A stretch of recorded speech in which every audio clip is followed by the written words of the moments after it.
Hi, I'm Bob Tabor with LearnVisualStudio.net. In this lesson, we'll talk about global scope versus function scope. And the idea is simple and the video is short because I don't want to make it seem any harder than it really is. However, if you're coming from a programming background, JavaScript may not behave the way that you might expect it to in this regard. For example, if you're a C# or Visual Basic programmer, undoubtedly you have some familiarity with the notion of a block level scope. However, JavaScript has its own unique rules around scope, namely function scope, which disregards the block of code where a variable is declared and allows it to be used or referenced anywhere inside of the function. Now, if you're not already a programmer, scope simply refers to the context, or rather the availability of a given variable inside of your code. If the variable is defined with a global scope, it'll be available anywhere in your JavaScript code. And remember, the way you define a global variable is to simply start using it without the use of the var keyword. However, variables that are defined with the var keyword, function scope variables inside of a function, can only be seen and utilized inside of that function. So what we're going to do in this lesson is just create a couple of examples to fully flesh this out, and so we're on the same page and we understand the ins and outs of scope. And there might be a wrinkle or two as we continue on in this series, but I think we're going to find that those edge cases are fairly simple to understand once we get this basic concept down. So as you can see, I've already taken the liberty of getting started. I have used our template to create a new web page called c9js_10.html. I've already replaced the h1 in the title, and I've already added the script type equals text JavaScript and the closing script tag, and I'm ready to go. So please pause the video if you need to catch up, but please follow along.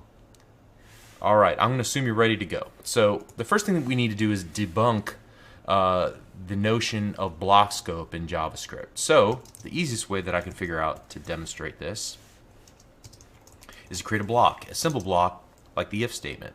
And inside of that if statement, I'm just going to create a variable x equals 5. Now in any other programming language, we would expect once we get outside of that block of code, once we exited that block of code, the variable x would no longer be available. However, in JavaScript, that's just not true. And to see that in action, I create an alert box to reference that variable x, and it displays 5 in a message box. Okay, so that's what we're dealing with. Now let's create a slightly more interesting set of examples here and actually start utilizing a global variable. So we're going to call this one my scope equals global, and then I'm going to create an anonymous function, and then I'm going to call that anonymous function immediately. We saw this in the previous lesson where we were looking at the different ways to create functions and to execute them. So just to set this up, there's my anonymous function, and I'm going to wrap it in a set of parentheses, and then I'm going to invoke this function immediately by using another set of parentheses, which in that case become the function invocation operators. All right.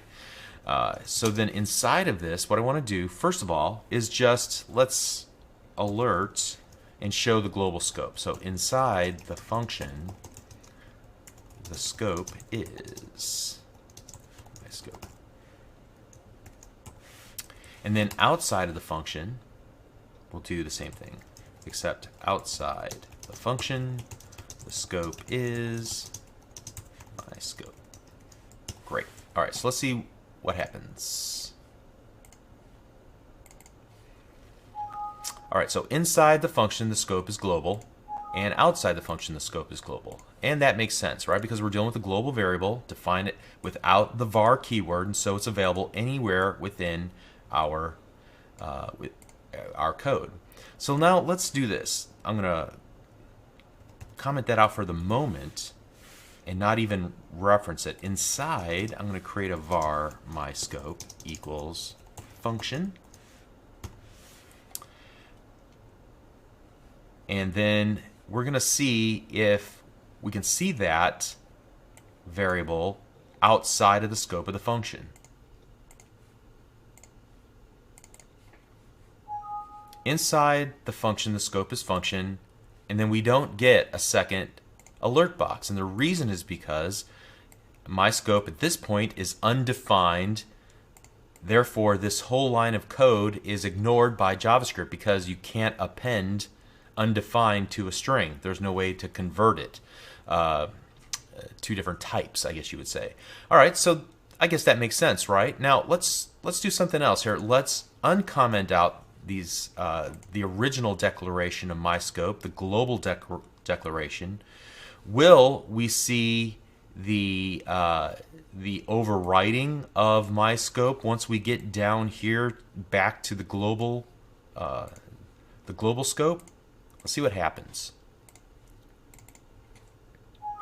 All right, so inside the function, the scope is function. So we overwrite the global variable in this case. But once we get outside of the function, notice that the variable's value goes back to its global value. All right. So I think that that is one of the key takeaways, that you can temporarily override the value of a variable by merely redefining it inside of a function, but it won't affect the variable outside of the scope of that particular function. We can reassign the value of a global variable inside of a function. So I set this inside the function. Save that and rerun it. All right, so inside the function, the scope is I set this inside the function, and globally it has been changed as well. All right, so that makes sense too, right? It's accessible. The global variable is accessible inside and outside of all the code. From this point on, we can reassign its value. All right, one last case here. Let's do this. And we really only need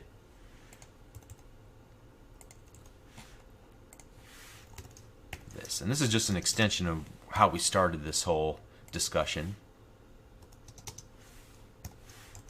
Here I'm creating a block of code immediately inside of my function. Here's the var keyword. So we're creating a local variable called myScope, but we're going to reference it outside of the block that we define here, the if statement. So let's see how that works.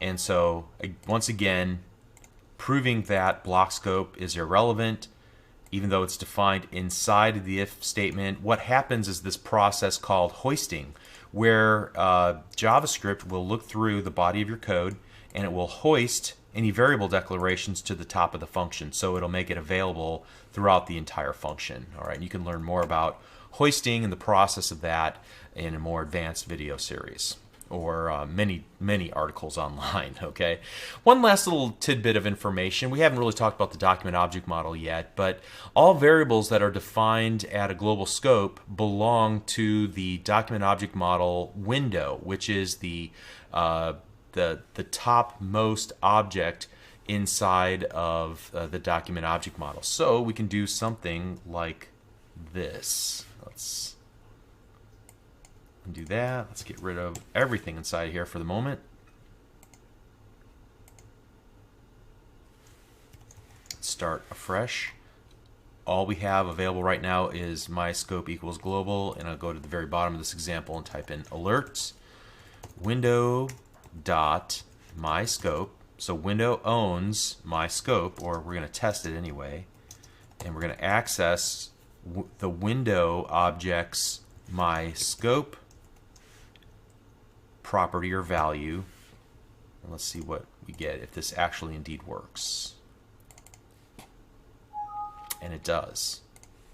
All right, and again, this might make a little more sense once we talk about the document object model in more depth. All right, so hopefully we've completely looked at all the cases with regards to global versus functional scope. Hopefully there's no ambiguity in your mind how this all works and the scope of variables that you define within your functions and outside of your functions, the use of var and the exclusion of the word var. Okay?